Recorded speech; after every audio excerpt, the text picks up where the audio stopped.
Tidak setuju dong. Paham. Saya tidak setuju dengan pertimbangan hakim konstitusi tersebut. Kita bicara. Kan boleh. Anda tidak setuju dengan 5 hakim konstitusi. Anda pengen rule base atau principle base. Setuju dengan 5. Saya boleh juga tidak setuju dengan 3. Mari kita berdebat.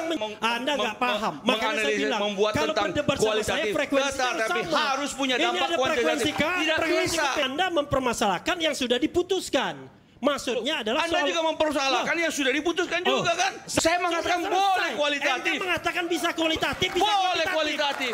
Tapi harus punya dampak kuantitatif. Boleh juga dong. Saya mengatakan kalau untuk orang mau membatalkan hasil pemilu suara rakyat harus ada bukti keras. Kalau tidak ada bukti keras, bagaimana 96 juta suara rakyat itu mau dihapus begitu saja? Video kali ini saya menampilkan debat panas antara Andi Malarangeng dan Refli Harun.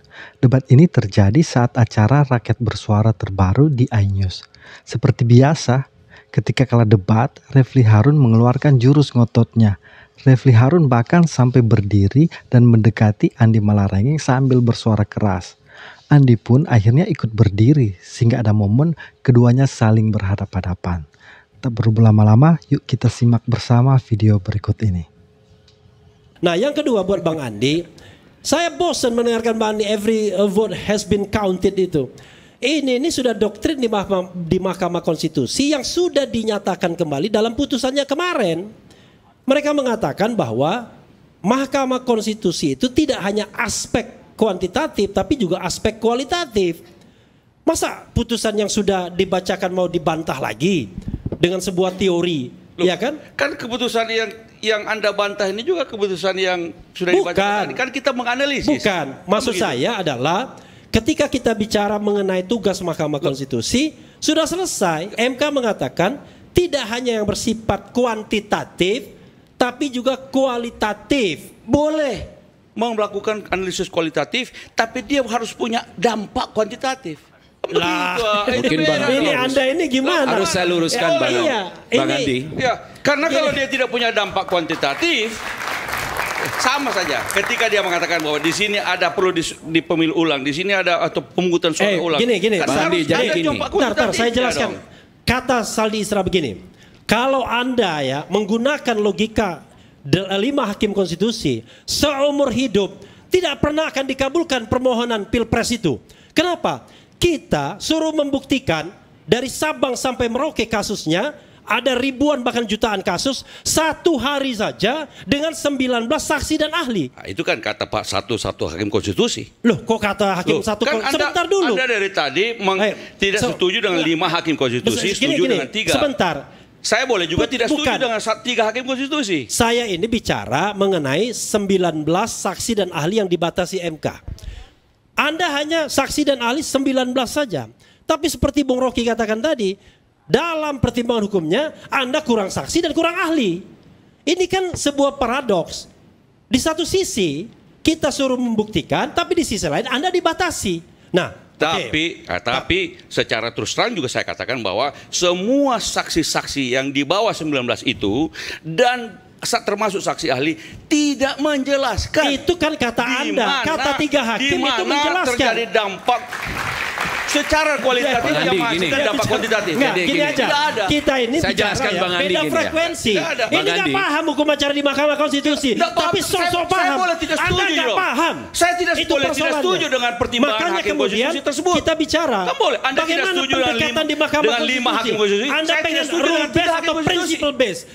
Saldi Isra bicara principle base, sementara 5 hakim bicara rule base. Anda tidak setuju dengan 5. Saya boleh juga tidak setuju dengan 3. Mari kita berdebat. Tapi yang menjadi masalah, hakim MK sudah menyatakan kami tidak hanya kuantitatif tapi juga kualitatif. Boleh. Dan itu sudah putusan. Boleh. Anda nggak paham, nggak mengerti Anda. Tapi harus punya dampak kuantitatif. Ngomong sama orang nggak ngerti susah. Nggak bisa kalau tidak dampak kuantitatif. Karena pemilu itu vote count. Anda sok-sok mengerti, padahal Anda nggak ngerti hukum acara MK. Anda baca nggak putusannya? Anda dengar nggak putusannya? Saya dengar, saya nonton. 100%. Saya cuma katakan begini. Kenapa Anda kelihatan nggak bisa, nggak ngerti?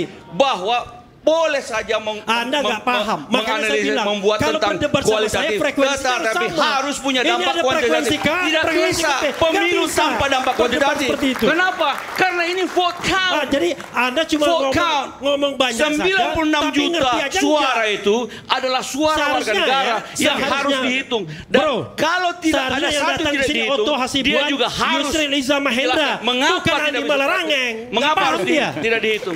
Gitu aja dong. 5 hakim nggak paham. Loh, saya konkuren dengan 5 hakim. Saya disenting dengan 3 hakim. Boleh dong. Anda konkuren dengan 3 hakim, disenting dengan 5 hakim. Jadi Bang Andi orang nggak paham hukum acara MK, ngabisin waktu. Karena saya masuk pada substansi.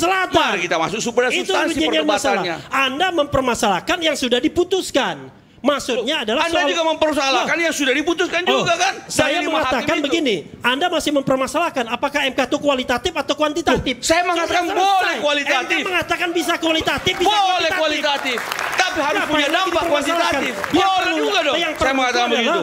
Ketika kuantitatif apa analisisnya? Ketika kualitatif apa analisisnya? Kan harusnya silakan begitu. Anda membuat analisis kualitatif. Jangan membatalkan apa yang sudah diputuskan. Tapi dia harus punya dampak kuantitatif. Berapa terjadi kecurangan itu dan di mana? Jadi tadi ada dua mazhab ya. Jadi MK bisa kualitatif, bisa kuantitatif. Tidak harus kuantitatif, tapi menurut Bang Andi harus kuantitatif. Apapun harus punya dampak kuantitatif. Itu kan kata Anda. Jadi sudah putuskan itu dong. Boleh dong, saya juga sejak 2004 dalam pemilu begitu. Jadi gantian dulu lah. Silakan. Sejak 2004 memang hakim-hakim itu memiliki paradigma baru di dalam melihat due proses pemilu yang ada. Jadi kalau kita melihat putusan-putusan Mahkamah Konstitusi, kita tidak lagi terjebak pada hukum prosedural. Makanya proses dari tahapan pendaftaran pemilih sampai dengan penghitungan suara, itu yang disebut tahapan pemilu yang dianggap sebagai sebuah proses yang harus di-assessment.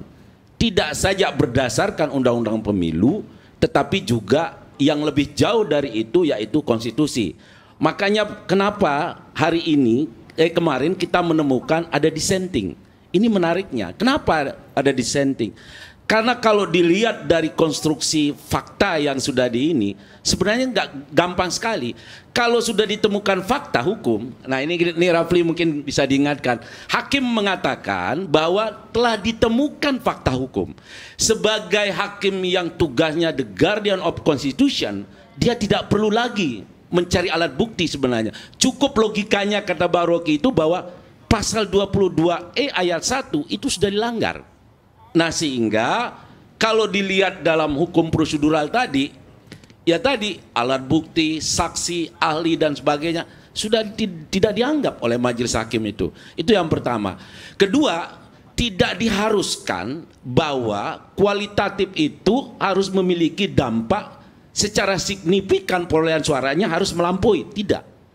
Makanya di situ dikasih jalan oleh. Nah, itu saya tidak setuju. Sebentar. Jangan nggak setuju. Saya tidak setuju kalau begitu. Anda tidak keberatan, Anda setuju dengan apa yang dikatakan tiga hakim dissenting. Ini saya bicara. Tapi kan saya setuju dengan apa yang saya bicara tentang aturan yang ada di peraturan MK. Boleh melakukan analisis. Makanya jangan dipotong dulu. Jadi tidak ada sesuatu yang diwajibkan bahwa ketika kita mempersoalkan hukum yang substantif, tidak prosedural, undang-undang pemilu semata, itu tidak harus diwajibkan untuk melampaui. Sebentar, saya tanya. 3 dissenting opinion itu menggunakan kualitatif atau kuantitatif? Semua menggunakan kualitatif. Tanpa kuantitatif? Tidak ada kuantitatif. Oke. Semua permohonan itu kualitatif. Karena kesaksian yang muncul tidak ada kuantitatifnya. Jadi tapi kan yang jelas bahwa 5 hakim menganggap bahwa tidak cukup bukti. Tidak ada bukti bahwa terjadi kecurangan struktur masif dan apa tadi itu lagi. Kalau soal itu ya sudah. Kita sudah bahwa ada 3 mengatakan bahwa saya mau berangkat dari cara berpikir logikanya Bang Rocky ini. Saya mau berangkat dari cara berpikir logikanya Bang Rocky. Dalam konteks PHPU kemarin Pilpres, saya menggunakan logika Bang Rocky. Kalau fakta ditemukan, apakah saya perlu membuktikan? Karena tugas daripada hakim MK adalah the guardian of constitution. Mana faktanya? Mana faktanya? Saya tidak lihat itu. Lo ini kan Saya ulangi ya. makanya kemarin mengikuti nggak sidang Saya putusan itu? Saya tidak melihat fakta-fakta itu. Ditemukan Ya, ada fakta. teori ekonometrik. No. Jadi kalau teori ekonomi, teori matrikulasi dan sebagainya itu bukan proses putusan, Bukan itu fakta itu. pembuktian. Bukan, hakimnya mengatakan demikian. Bahwa ditemukan fakta tetapi tidak dapat meyakinkan mahkamah sehingga tidak beralasan hukum. Itu bukti. Artinya bahwa tidak ada cukup bukti. Kalau untuk orang mau membatalkan hasil pemilu suara rakyat, harus ada bukti keras. Kalau tidak ada bukti keras, bagaimana 96 juta suara rakyat itu mau Ini dihapus bukan begitu ini, saja? jadi gini, kita tidak bicara lagi konteks apa yang ini. Nah, sekarang misalnya terjadi kecurangan di satu provinsi, jumlah mata pilih di suatu provinsi itu seperti di Bangka Belitung cuma 1 juta lebih. Anggaplah terjadi kecurangan besar di Kalau Bangka gitu, Belitung. Apakah itu bisa membuat seluruh hasil pemilu salah? Bung Tidak Andi sah. tidak mengikuti, bisa karena tidak melampaui perbedaan suara antara kandidat yang bersaing. Makanya Tidak saya bisa. bilang, Baik, paham kita hukum akan acara. lanjutkan sepas jeda. Saat lagi kita akan kembali. Nah, bagaimana menurut kalian? Dukung Refli Harun atau Andi Malarangeng? Yuk komen di kolom komentar. Sampai jumpa.